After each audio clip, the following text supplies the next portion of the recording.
अस्सलाम वालेकुम मुअज़्ज़ज़ ख़वातीन व हज़रात, प्रोग्राम हस्बे हाल के साथ मैं हूं आपका मेज़बान अली मुमताज़।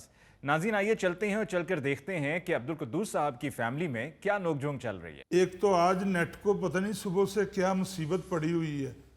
शरफू जी एक मरतबा दोबारा उतार के लगा के आओ। मामू, आपके कहने पे मैं 3 मरतबा उतार के और लगा कर आया हूँ। मुझे तो लगता है मुझे वहाँ मुस्तकिल खड़ा होना पड़ेगा। हर 5 मिनट के बाद नेट की तार में लगाऊं और उतारूं, लगाऊं और उतारूं। एक तो आजकल के नौकरों से बात करना भी फजूल है। और तुम्हें तनख्वाह काम करने की मिलती है या बहस करने की मिलती है? ओ भाई, क्यों उस पे चीख रहे हो? जी मैं नहीं चीख रहा, ये आगे से बहस करी जा रहा है। मालकों से बात करने की भी तमीज नहीं है इसे। मालकों से बात करने की तमीज नहीं है? मेरे साथ तो उसने कभी बहस नहीं की। भाईजान आप तनख्वाह देते हैं ना इसे। तो तुम दे दिया करो तनख्वाह। इन्होंने कहाँ से देनी है तनख्वाह? आप जब भी मुझे तनख्वाह देते हैं ये बीच में से टैक्स लेते हैं। क्यों तंग कर रहे हो उसे? क्या कहता है ये तुम्हें? और साहब जी मुझसे 3 मरतबा नेट का प्लग उतरवा चुके हैं और लगवा चुके हैं। अगर अब नेट नहीं चल रहा तो मैं उसे धक्का लगा के चलाऊं। ओ भाई, पीछे से ही नेट का कोई मसला बना हुआ है और तुम क्यों इस कदर परेशान हो रहे हो? तुम्हारी कौन सी ऑनलाइन कोई बिजनेस मीटिंग है जो तुमने ना की तो तुम्हें लाखों का नुकसान हो जाएगा? ले दे के वही तुमने फेसबुक की रीलें देखनी होती हैं या टिकटॉक की वीडियोस देखनी होती हैं।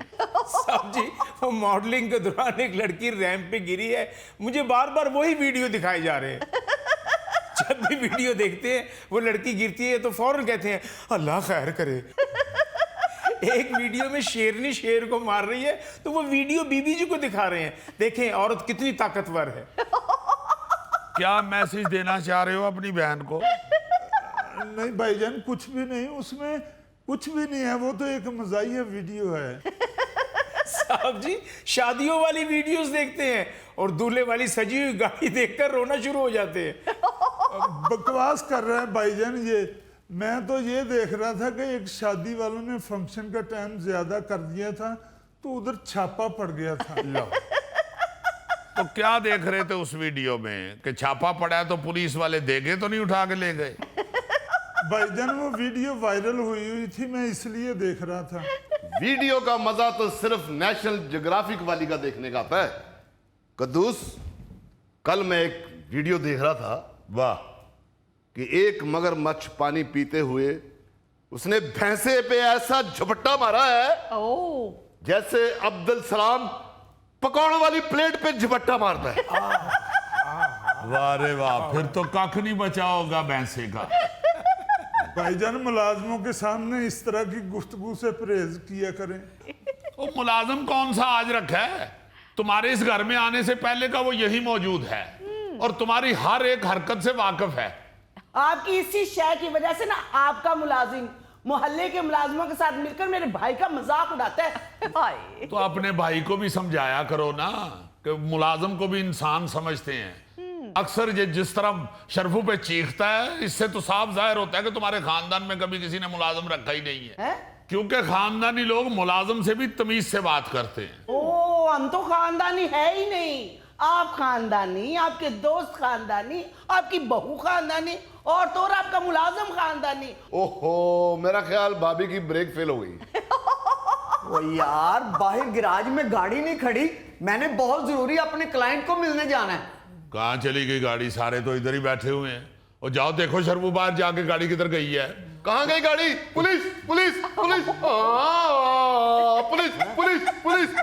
ओ भाई ठहर जाओ, 15 पे फोन करो जाके। और बैठ जाओ बेटा इधर ही, गाड़ी आपके भाई साहब लेकर गए हैं।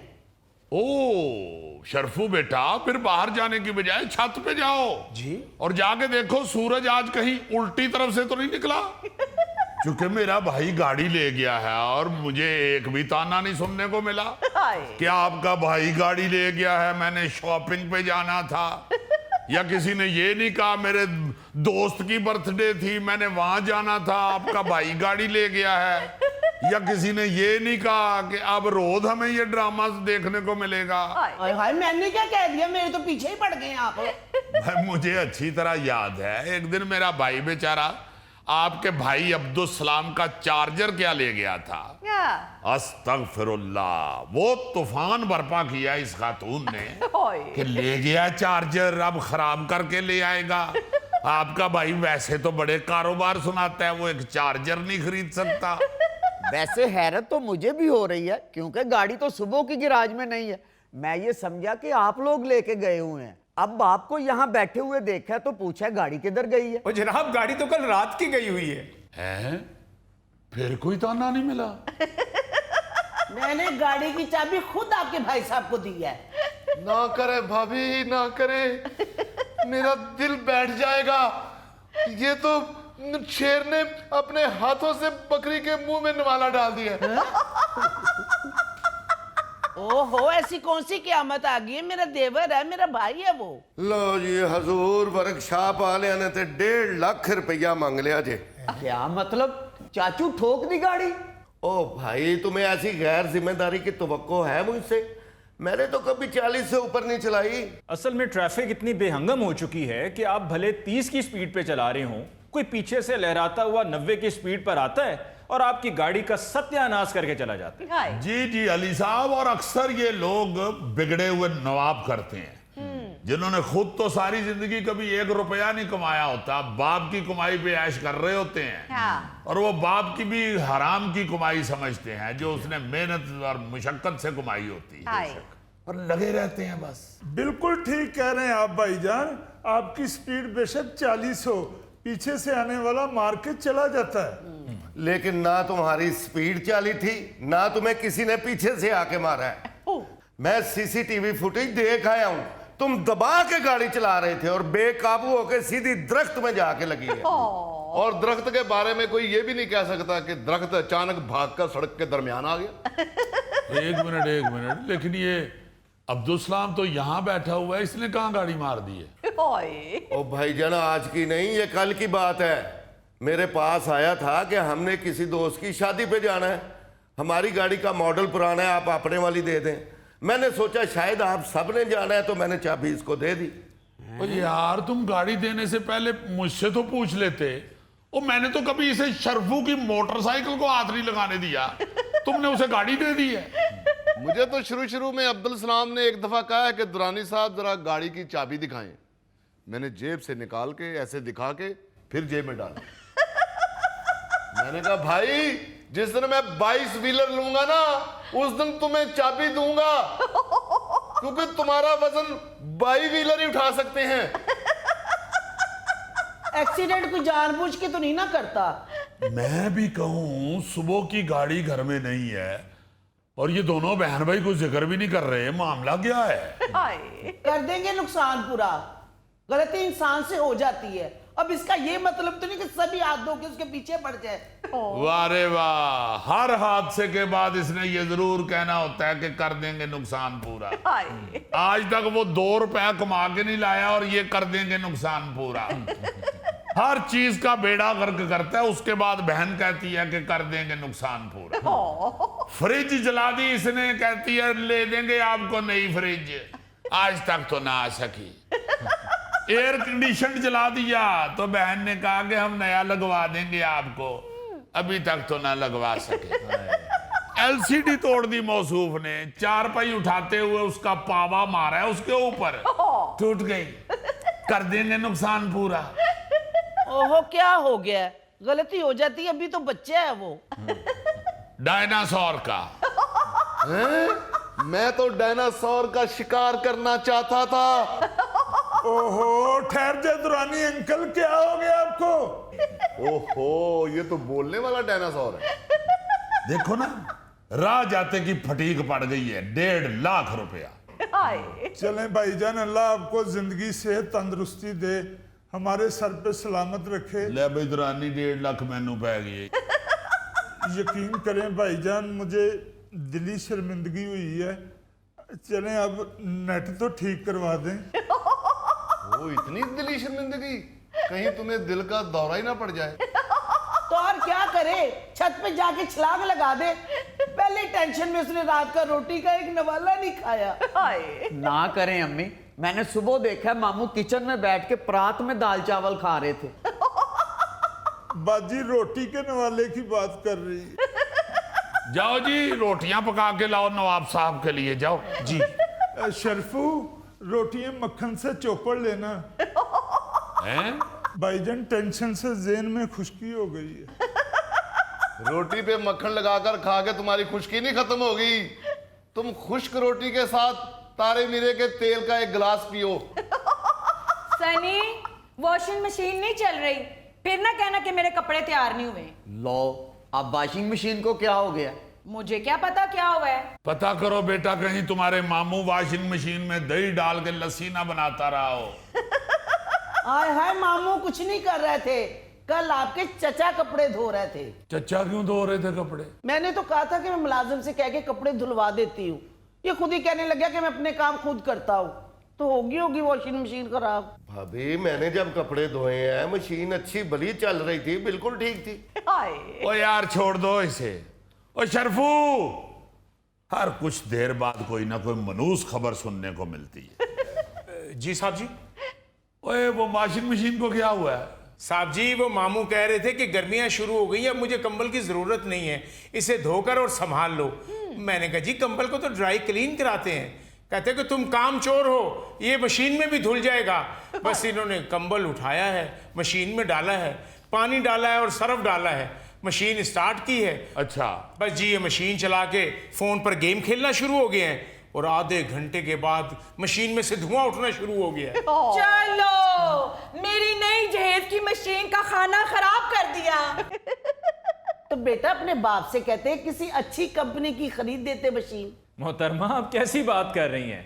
आपकी अगर बहू की जहेज की मशीन खराब हो गई है तो इसका मतलब यह तो नहीं कि आप उसे ताने देना शुरू कर दें। देखे ना जरा, एक मशीन खराब कर दी है, वो ऊपर से ताने दे रही है।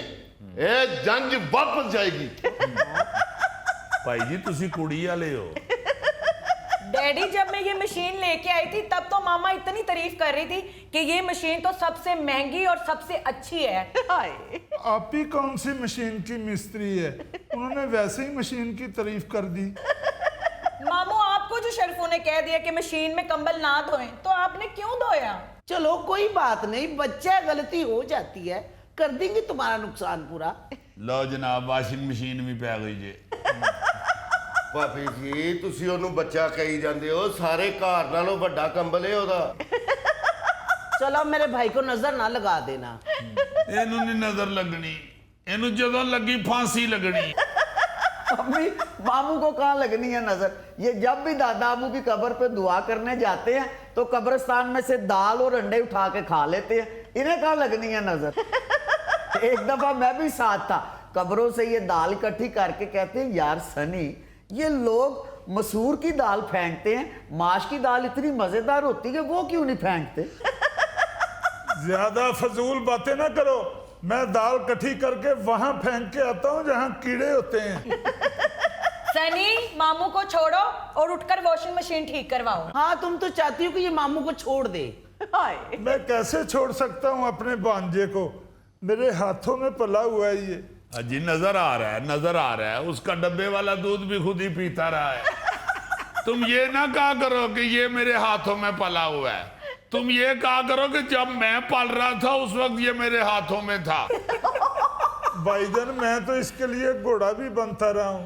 वो कभी घोड़ा बनते हो, कभी हाथी बनते हो, इंसान क्यों नहीं बनते? इंसान बन जाए तो घर के अखराजात ना कम हो जाएं। जाओ जाके लेके आओ और वॉशिंग मशीन ठीक कराओ। जी बेहतर साहब जी। साहब जी, उसका 2500 पहले भी देना है। 2500 किस चीज का? वो माइक्रोवेव ठीक करवाया था। उसे क्या हुआ था? वो मामू ने फ्रिज से दही वाला छन्ना स्टील का वो निकाला है और माइक्रोवेव में डाला है गर्म करने के लिए। उसे स्टार्ट किया तो माइक्रोवेव पटाखा मार गया। दही गर्म करने के लिए? भाईजान, दही बहुत ठंडा था, वो मेरे दांतों को लगता ना। ओ मेरे खुदाया, चले जाने दे, बच्चा है। ओ ये बच्चा पालते पालते जितने मेरे पैसे खर्च हो गए हैं ना, अगर इस बच्चे पे ना लगाता तो आज मेरा दुबई में प्लाजा होता। भाईजान शुक्र करें, आजकल दुबई के हालात ठीक नहीं है। नाज़रीन, इसके साथ ही हम लेते हैं ब्रेक, मिलते हैं ब्रेक के बाद। बीवी सही कहती है कि खैर की सोचन डे ये बंदा ज्यादा बोलन लग पवे तो खैर अज कादियां खुशियां चढ़ी है थाने कोई चन्न तो नहीं चाड़न वाले।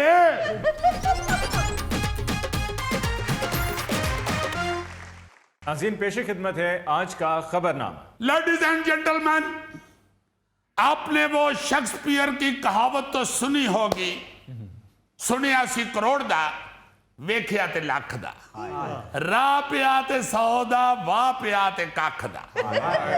ये चौधरी शेक्सपियर कौन सन जी? ਇਹ ਜਨਾਬ ਵਾਂਡੋ ਰਹਿੰਦੇ ਸਨ।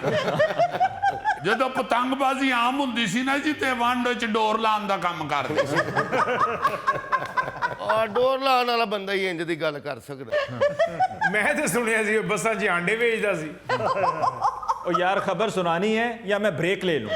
आई एम सॉरी यार, हले तो स्टार्ट होया है ना यार। इन खबर कुछ यूं है, शौहर की दूसरी शादी में पहली बीवी की एंट्री, दुल्हा दुल्हन फरार। पंजाब के शहर साहिवाल में दूल्हे की दूसरी शादी की तकरीबात के दौरान पहली बीवी के पहुंचने पर अफरा तफरी मच गई। पहली बीवी अपने दोनों बच्चों समेत शादी हाल पहुंच गई, जिसके आते ही दूल्हा और नौब्याहता दुल्हन मौका से फरार हो गए। यानी दूसरी शादी दी शादी हाल च कर रहे सी। ये हुई तो देखो ना कूड़ पुनाए कि भाई ये दुबई थोड़ा है, ये पाकिस्तान है। अगर तुमने इस तरह का कोई काम करना है तो कंसन में कर लो। बकायदा शादी की तकरीब रख ली। और सुनिए, बताने वाले बताते हैं, मुझे नहीं पता, सुना ये है कि जूता छुपाई की रस्म चल रही थी। वो जड़ियां नवी दुल्हन दियां सिस्टरां सन ना जी, उन्हें दुल्हे दी जूती चुक के लुकाई सी तो उत्तों पहली बीवी दी एंट्री हो गई। बताने वाले बताते हैं कि दुल्हा फिर उतो नंगी पैरी हुई नसे। यानी कैसा टिपिकल सीन है कि दूसरी बीवी की सिस्टरों ने जूती लुकाई हुई थी और पहली बीवी जूती हाथ च फड़ के आ गई। मुझे तो वो बेचारी नौब्याहता दुल्हन की समझ नहीं आ रही कि वो उसके साथ फरार कैसे हो गई।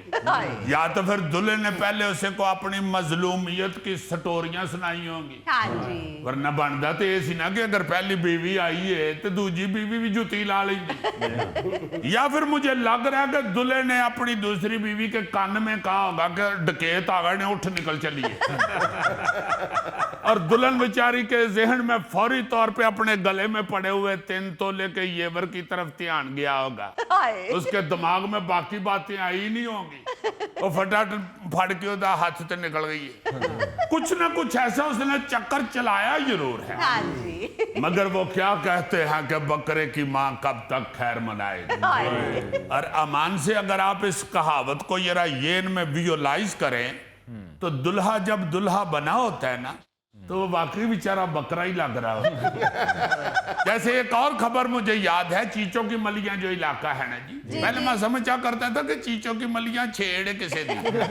चीचों की मलियां इलाका है शेखुपुरे के पास। हाँ, ये तो बाद में मुझे पता चला ना। चीचों की मलिया में एक बंदा दूसरी शादी करने के लिए जा रहा था तैयार श्यार होके। अच्छा। बस फिर पहली बीवी दे भरावां ने राह च फाड़ लिया, घेर लिया फौरन उसकी गाड़ी रोक के। उन्हें क्या गल सुन, चुप करके ते घर वापस टुर चल। उन्हें क्या हाले ते असीं तैनूं कल्ले नूं ढकिया ना, उत्थे टुर गया ते असीं पूरी जंज नूं कुटना ही। वो साथ पहली बीवी भी आई हुई थी। उसने कहा कि हाँ तुसीं गल्लां किहड़ियां च पए हो, लित्तर मारो इनूं फड़ के। मगर फटाफट बंदा समझ गया कि काम खराब हो गया और पहली बीवी के साथ आराम से वापस चला गया। यानी जिथे दी खोती उथे आन खलोती। ओए होए होए, ਜਿਹੜੀ ਕੁੜੀ ਵਾਲੇ ਨੇ ਰੋਟੀ ਪੱਕੀ ਹੋਣੀ ਹੈ ਉਹ ਤੇ ਉੱਥੇ ਹੀ ਖਰਾਬ ਹੋ ਗਈ ਹੋਏਗੀ। क्यों जी? यानी एक लड़की की जिंदगी का मसला है तो उन्हें रोटी दी पाई। आपको पता है कि पंजाब के जो मर्द अव्वल हैं कैप्टन सफदर साहब जी, हमारे भाई साहब, उनका ये फरमान है कि दूसरा ब्याह तो बंदा तां करे कि जे पहली बीवी मारे। जिसके घर में सुकून है उसे दूसरी की क्या जरूरत है। वैसे तो मुझे लगता है कि ये कैप्टन सफदर साहब ने बाजी मरियम का दिल रखने के लिए ये बात की।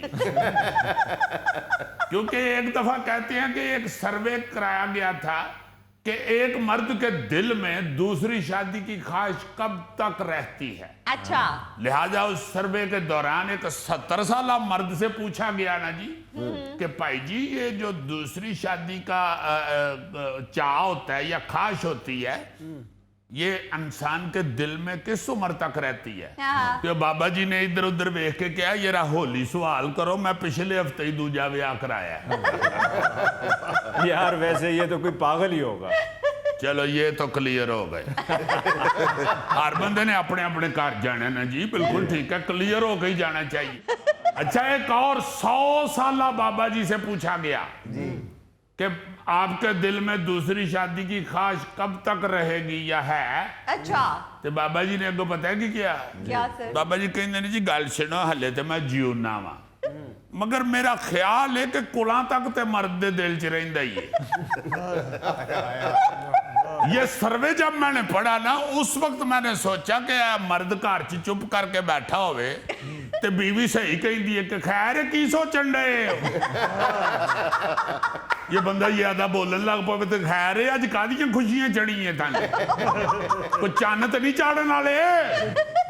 जैसे सऊदी अरब के शहर रियाज में ना जी एक बंदा सिर तैयार होके जाता था और एक कद्दी यारी उसके मुंह निकल गया कि वो असल में मेरी एक कुलीग है, मैं उसको साथ दफ्तर में लेके जाता हूँ तो मुझे जरा जल्दी निकलना है। अच्छा, उसले तो बाजी और चुप कर रहे, वो भाई निकल गया। 2 3 4 वारी उन्हें देखे ना कि बंदा उन परफ्यूम भी ज्यादा लांदा है। तो ही फड़िया जाता ही बंदा। हाँ, परफ्यूम शर्फ्यूम भी, शर्टें भी उसकी रंगीन होनी शुरू हो गई।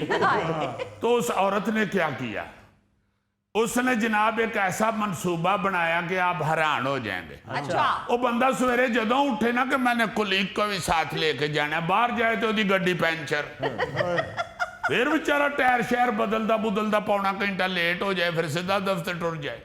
अगले दिन फिर उठा तो गड्डी पंचर, फिर बेचारे ने सटपनी लाई है, वो जाके फिर रस्ते चो टायर को पंचर लगवा के दफ्तर लेट पहुंचा। उदू अगले दिन फिर सवेरे गड्डी पंचर। वो बड़ा सटपटा उठा के गल की है, गड्डी मेरी बुजुर्ग हो गई है, रोज आप ही पंचर हो जाती है, रात को तो मैं अच्छी भली खड़ी करता हूँ। लो जी, उसने फिर सीसीटीवी कैमरा छुप के लगवा दिया। अच्छा, यार देखा तो सही है, गड्डी पंचर कौन करके जाए, महल्ले तो सारे मैंने सलाम ही कर देने। लो जी, जब सीसीटीवी फुटेज उसने देखी तो हले वो सुता सी बेचारा, को 5:45 बजे उसकी बेगम अंदरों ना जी चुन्नी लैके बाहर निकली है। इधर उधर उन्हें देखे है तो बर्फ तोड़ने वाला सूआ उन्हें टायर च मारिया और आराम ना अंदर चली। तो जब उसने सीसीटीवी फुटेज देखी तो उसने बीवी से पूछा कि ये क्या करती हो तुम।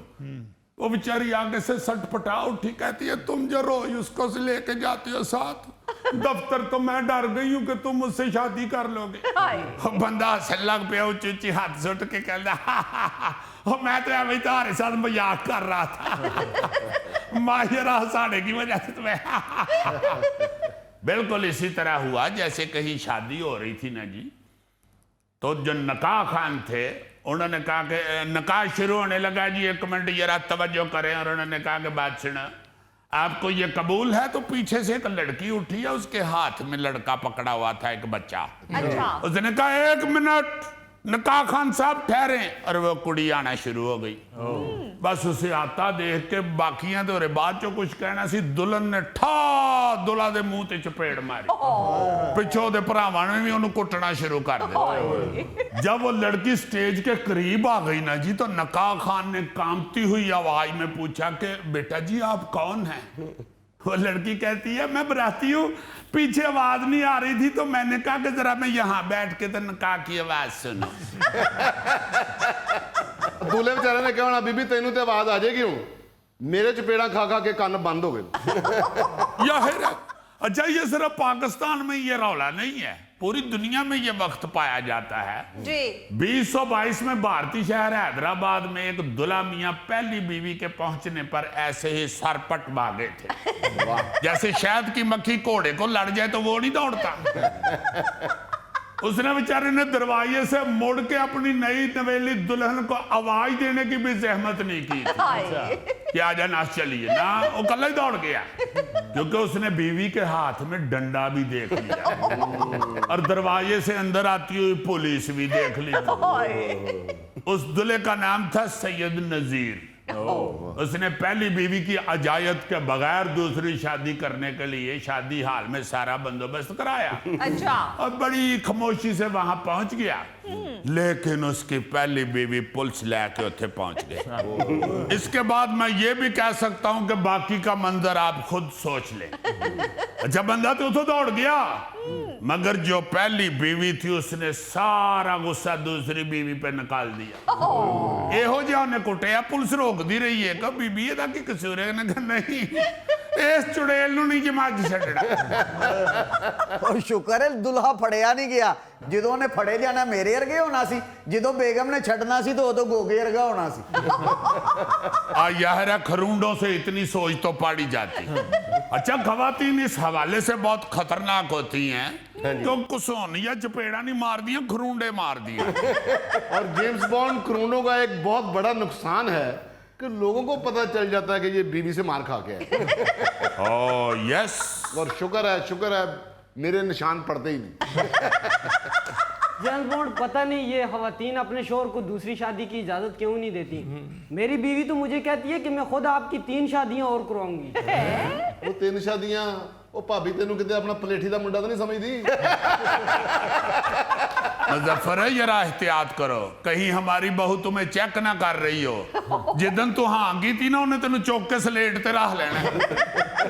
सही गल है भरावा, एहतियात कर, तेरे उत्ते ते कुकड़ वाला टोकरा दे दियो, तेरे वास्ते जेल है।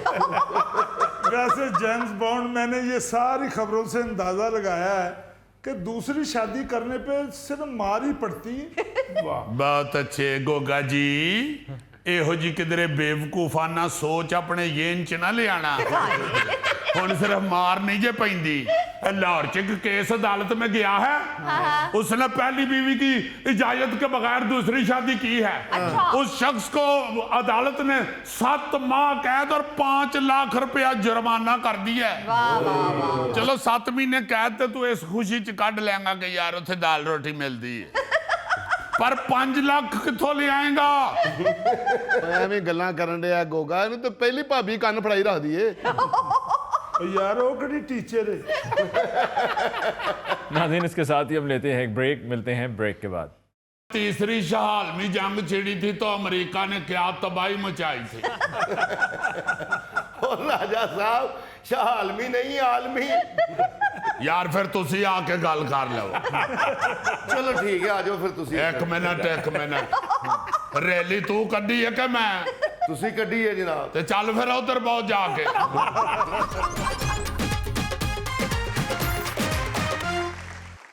नाज़रीन, साबिक अपोजिशन लीडर और नून लीग के रहनुमा राजा रियाज साहब हमारे साथ स्टूडियो में मौजूद हैं। आइए इनसे बात करते हैं। बहुत शुक्रिया अली साहब, आपने मुझे बुलाया है और कौम के सामने तारीखी हकायक रखने का मौका दिया है। राजा साहब, आप ही रख लोगे तारीखी हकायक के असी हथ पवाइए? गौरी साहब, ये तारीखी हकायक है, चौलां दी बोरी नहीं जेड़ा तुसी हथ पवाना है। फिलहाल तुसी अपना मुंह बंद रखो, यही सबसे बड़ी मदद होगी आपकी, क्योंकि आपको तारीखी हकायक का पता ही नहीं है। आप शायद उसे सब्जी वाला टोकरा समझ रहे हैं या कोई दुआनिया दा ढेर समझ रहे हैं। ऐसी कोई बात नहीं, तारीखी हकायक सिर्फ तारीखी हकायक होते हैं जो इंसान के इल्म में होते हैं। उनका कोई बैग शैग नहीं होता या कोई बोरी में नहीं डाले होते जो आपने हाथ पवाना है। हद हो गई है। अली मुमताज साहब, ये कैसे दानिश्वर हैं जिन्हें यह भी नहीं पता किसने बनाया तुम्हें दानिश्वर? राजा साहब, दानश्वरी अल्लाह की देन होती है। ये जो दानश्वर होता है ना, ये पैदाइशी होता है। पैदाइशी तो ऐसे कह रहे हो जैसे पैदाइशी नबीना होता है या पैदाइशी भूरा होता है। मुझे तो उन लोगों पे हैरानगी हो रही है जो तुम्हें दानिश्वर समझते हैं। राजा साहब, मेरे ख्याल में दानश्वर वो होता है जिसे खुद यकीन हो कि वो दानश्वर है। लो, इस हिसाब से तो फिर हम सब में सबसे बड़ा दानिश्वर मैं हूं। राजा साहब आप इन्हें छोड़िए, इन्हें क्या पता इन बातों का। आपने इंटरनेशनल सिफारतकारी के हक में हुकूमत के लिए जो रैली निकाली है उसकी तफसील हमें बताइए। अब बीच में ना बोलना, अब आपने खुद कहा कि मैं सबसे बड़ा दानिशवर हूं। बात यह है, देखें अली मुमताज साहब, जब जंग होती है ना तो बड़े बड़े मुल्कों के पिते पानी हो जाते हैं। कोई आगे नहीं आता ना मदद करने और ना छड़ाने के लिए, क्योंकि लोगों को पता होता है जो लड़ाई में घुसेगा उसे सबसे ज्यादा कसौन पड़ सकते हैं। आपने देखा नहीं, गली में लड़ाई हो जाए तो अक्सर छड़ाने वालों का ही सिर पाटता है। क्या पंजाबी की एक कहावत है, जेड़ा गया छुड़ावा ओदे सिर च वज्जा पावा। इसी तरह मुल्कों की लड़ाई में भी कोई आगे नहीं आता, लेकिन ऐसे तो मसले हल नहीं ना फिर होते, किसी ना किसी को तो आगे आना ही पड़ता है। बिल्कुल। और आता वही है फिर जो दलेर होता है। बल्ले बल्ले। पाकिस्तान ने ईरान अमेरिका जंग में वही किरदार अदा किया है। हमारी क़यादत ने खास तौर पर ये जो field marshal general Asim Munir साहब हैं और हमारे वजीर आजम शहबाज शरीफ साहब, बड़ी जबरदस्त सफारतकारी की है इन्होंने। जनाब डिप्टी वजीर आजम इसहाक डार साहब भी हैं। हाँ सच, इसहाक डार साहब भी वजीर आजम साहब के रिश्तेदार हैं, बल्कि इन चारों ने ही बड़ी मेहनत की है। नहीं, ये तो 4 नहीं 3 बनते हैं। नहीं नहीं, तो साथ राजा दानियाल भी शामिल था ना। अच्छा, आपका बेटा राजा दानियाल, उन्होंने क्या किया जी? अली मुमताज साहब, जितनी देर तक ये मजाकरात होते रहे हैं, राजा दानियाल मस्जिद से ही नहीं निकला। और आपको पता है, मेहनत के साथ अगर दुआएं ना हो तो फिर कामयाबी नहीं मिलती। जी हाँ। पाकिस्तान ने राब्ते किए, बातचीत की, हमने किसी का साथ नहीं दिया, सिर्फ हमने अमन की बात की है। जब भी दुनिया में अमन की बात होती है तो पाकिस्तान का जिक्र जरूर आता है।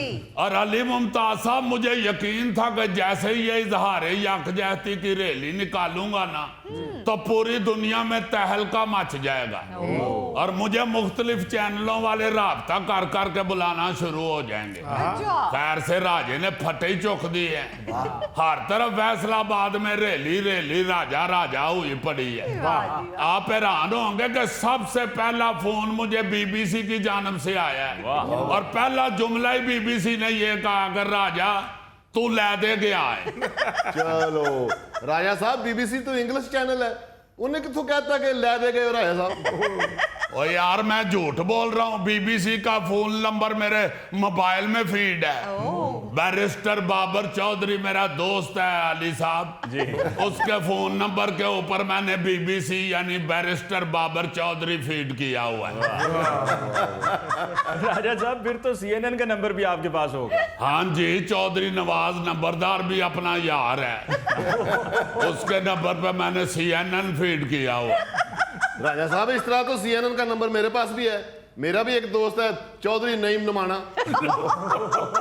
यार फिर तुसी आके इत्थे गल कर लवो। राजा साहब, आप इनकी बातों को इग्नोर करें।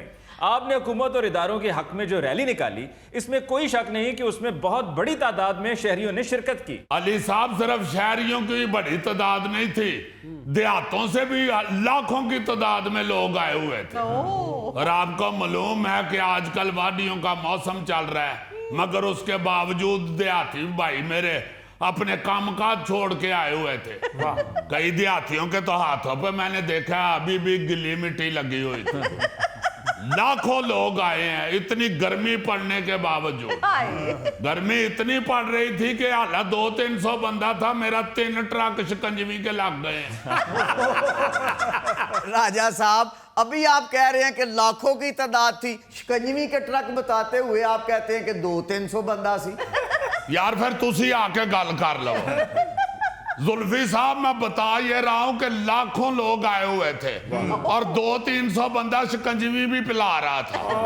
आप वाकई सच्चे सियासतदान। अली मुमताज साहब, आप ये जरा गौर करें कि किस कदर कहरलूद गर्मी पड़ रही थी, उसके बावजूद इतना लंबा पैंडा रैली का, पूरे 500 मीटर तक रैली गई है। आप बेशक जाकर नाप लें, फैसलाबाद में एग्रीकल्चर यूनिवर्सिटी से जिला काउंसिल तक गई ये सारी रैली। बहरहाल राजा साहब, लाखों तो बहुत ज्यादा हो जाते हैं। हाँ, अलबत्ता सैकड़ों लोग थे वहां पर। यार क्या बात कर रहे हैं आप, हद हो गई है वाली भी अली मुमताज साहब। आप देखे कम से कम 1 लाख बंदा तो जरूर था, क्योंकि 100 बंदों की तो जेब कटी गई है। और मुझे एक मेरे दोस्त SHO ने बताया हुआ है, जहां 1000 बंदा इकट्ठा हो जाए वहां एक ना एक की जेब जरूर कटी जाती है। और अगर 100 जेबें कटी गई हैं, 1000 बंदा अगर फी जेब लगाएं तो लाख तो कहीं नहीं गया हुआ है। आप देखें इंतजाम कितना अच्छा था। मैंने शिकंजवी के अलावा शरबत और जूस की भी सबीलें लगवाई हुई थी, ठंडा दूध भी दस्तयाब था।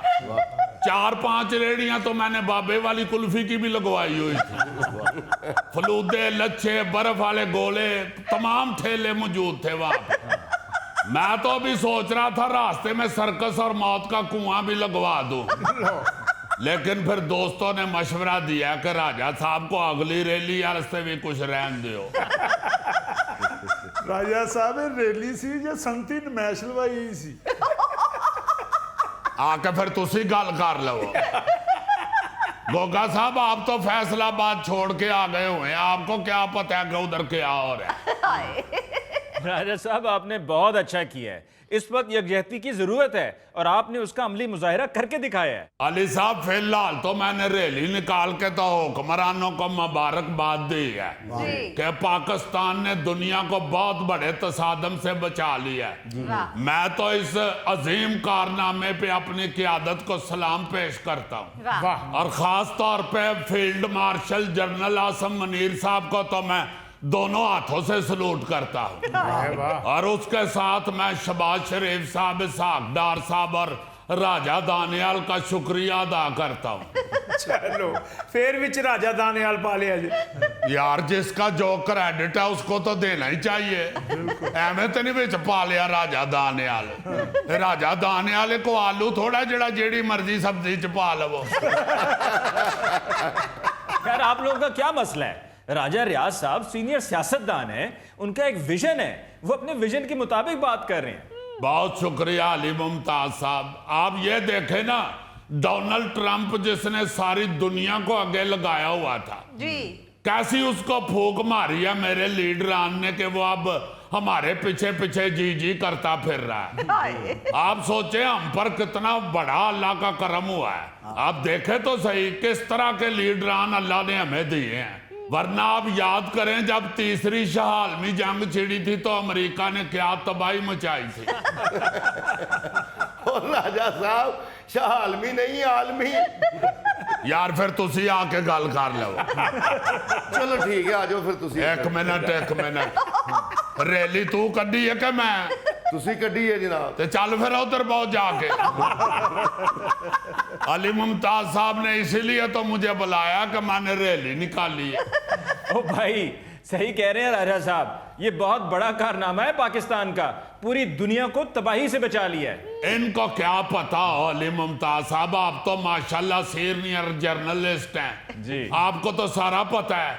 अमेरिका ने तो एटम बम को फूके मारनी भी शुरू कर दी थी, बल्कि उसने तो बाजू भी ऐसे कर लिया था। इधर से फिर गुट पकड़ा है शहबाज शरीफ ने। वाह वाह वाह वाह वाह जी भुट्टो। गौरी साहब की कर रहे हो? मैं वो पार्टी छड़ दी थी। जी शहबाज शरीफ, जी आसम मुनीर। नाज़रीन, इसके साथ ही हम लेते हैं एक ब्रेक, मिलते हैं ब्रेक के बाद। अजीजी, मैंने जवानी में बड़ी कबड्डी खेली हुई है। जी जी, गोगे बेचारे ने भी ये चपेड़ा तो तंग आगे छड़ी सी।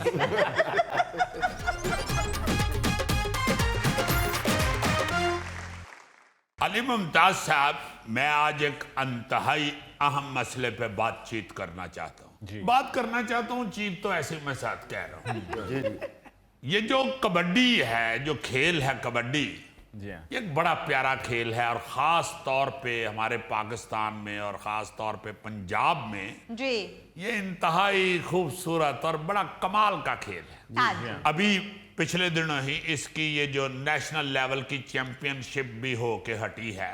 जी जी। मैं सोच रहा था कि ये चैंपियनशिप इसकी पूरी हो जाए तो फिर बात करूंगा। सही। वैसे तो हर गेम में, हर खेल में ही खिलाड़ी जो हैं वो जब मुकाबला कर रहे होते हैं, हॉकी हो, क्रिकेट हो, कुछ भी हो, फुटबॉल हो, वो जज्बाती हो जाते हैं और पूरी दुनिया में ऐसे होता है। हाँ जी बिल्कुल। मगर कबड्डी जो है ना जी, इसमें जरा खिलाड़ी ज्यादा जज्बाती हो जाते हैं, क्योंकि वो हाथापाई हो रही होती है और किसी वक्त जो खिलाड़ी हैं वो एक दूसरे को गेम ज़हन से हटा के तो मारना पीटना, लड़ना झगड़ना भी शुरू हो जाते हैं। जी।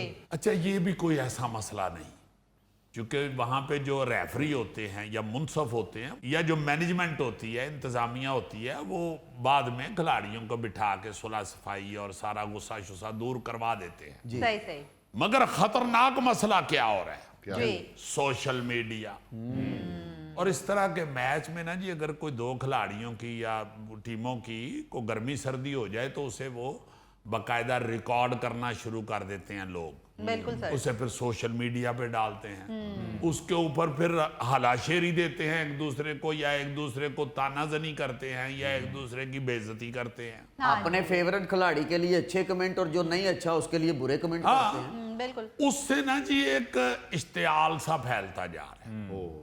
लोग जो है ना जी, खास तौर पे ये जो खिलाड़ी हैं, जाहिर है ये जानदार लोग होते हैं। जी जी। इनके जिस्म, इनकी ताकत, गेम ऐसी है ना, जी हाँ जी, इनकी दिलेरी बड़ी होती है, बड़े तगड़े लोग ये होते हैं। ताकत का जोर का काम। ताकत का जोर का काम है। इसमें फिर दुश्मनियां पड़ जाने का खतरा होता है, और ऐसे होता भी है। अच्छा। खिलाड़ी जो हैं वो पर्सनल हो जाते हैं, आम लाइफ में भी हमें एक दूसरे के साथ रिवेंज रखना शुरू कर देते हैं दिल में।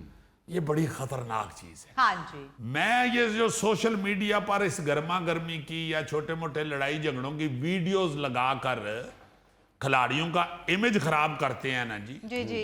मैं उन लोगों को हल्की सी शर्म दिलाना चाहता हूं, क्योंकि एक ऐसा खेल जो दुश्मनी में बदलना शुरू हो जाए वो बड़ी बुरी बात है। और ऐसा प्यारा खेल, जी जी जी। और ऐसे ऐसे बेवकूफ लोग हैं कई सोशल मीडिया पे बैठे हुए, वो इन खिलाड़ियों की वीडियोस लगाकर ऊपर जो कैप्शन लिख रहे होते हैं ना, जिद्दी जट, अथरा जट, फलाना राजपूत, टमकाना गुज्जर। ओ भाई, खुदा के वास्ते खिलाड़ियों को क्यों गैंगस्टर या विलन बना के दिखा रहे हो? हाँ जी। इनको यार खिलाड़ी रहने दो, ये स्पोर्ट्समैन है। बल्कि ऐसी कोई जुमले लिखा करो या इस तरह को उनको मुखातब किया करो कि उनके अंदर स्पोर्ट्समैन स्पिरिट बढ़े। बिल्कुल सही। ये तो यार एक आम सी चीज है, एक आम सी चीज है। हर खेल के अंदर ऐसे छोटे मोटे नोक झोंक या लड़ाई झगड़े हो जाते हैं, रहते हैं, तो उसी वक्त भूल जाना चाहिए बस। जी इन्हें वीडियोस बनाने वाले ये जो शैतानी चरखे हैं ना, जी जी। इनकी वजह से ये कबड्डी के खिलाड़ियों में मनफी जज्बात का रुझान बढ़ रहा है। हर चौथे दिन कोई ना कोई खबर आई होती है कि मैच में लड़ाई हो गई। कबड्डी के खिलाड़ियों के ग्रुप बने हुए हैं बाकायदा, जी। और उन्हें हलाशेरी देने वाले लोग बिला वजह झगड़े की, ये खेल के दौरान होने वाली ये गर्मा गर्मी की वीडियोस को बढ़ा चढ़ा के पेश कर रहे होते हैं। जी। अच्छा, ये तो हो गई एक बात। दूसरी बात ये है कि सोशल मीडिया की वजह से कबड्डी के खिलाड़ी अपनी फिटनेस के हवाले से नरगसियत का शिकार होते जा रहे हैं।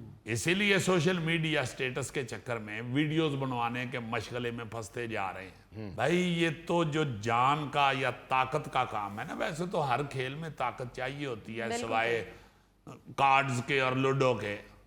वैसे तो जुल्फी जैसे जो खिलाड़ी होते हैं वो लूडो खेलते हुए भी बेचारे थक जाते हैं। बल्कि एक दो दफा तो जुल्फी ने मुझे ये भी बताया कि बस भाजी राती लूडो खेल दिया, मेरी नाड़ ते नाड़ चढ़ गई। अजीजी साहब, ये जो चपेड़ों वाली कबड्डी है ये तो फौरन बंद करवा देनी चाहिए। अल्लाह आपकी खैर करे गोगा जी, बहुत अच्छा आपने मुझे जुमला चुस्त किया है। वाह। यही मैं कहना चाह रहा हूं कि ये जो थप्पड़ों वाली है ना, चपेड़ों वाली कबड्डी, हाय हाय। इसे तो वाकई गवर्नमेंट को फौरी तौर पे बंद कराना चाहिए। इंतहाई बदतमीज खेल है, इंतहाई बदतमीज खेल है।